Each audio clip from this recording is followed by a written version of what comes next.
Hello everyone, welcome back to the channel. In today's video, we are going to discuss how do you forget a network on MacBook. If your MacBook is automatically connecting to a wrong Wi-Fi network or you are having connection problem, forgetting a network can quickly fix that issue.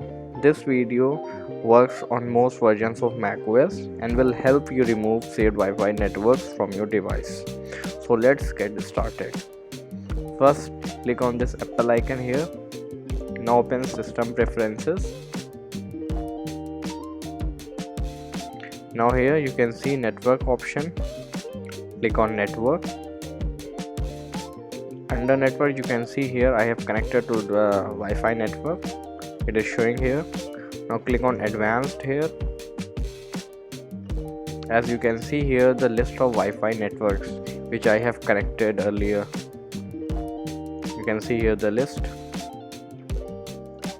Let's suppose I want to remove this how to tech hub network connection, or I want to forget this network.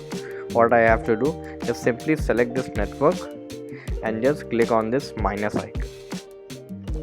As you can see, the network is gone from the network name section.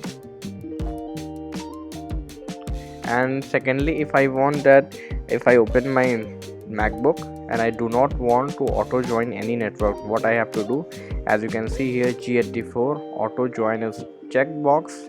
Just untick this.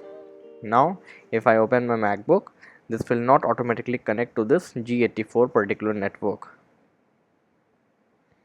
as you can see here.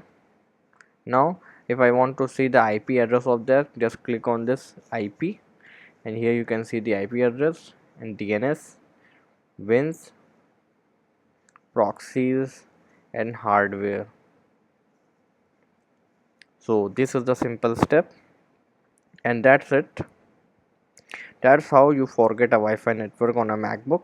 It's simple process that can help fix connection issues and keep your Wi-Fi list organized. If you found this video helpful, don't forget to like the video and subscribe to the channel for more MacBook tips and tutorials. Thank you for watching.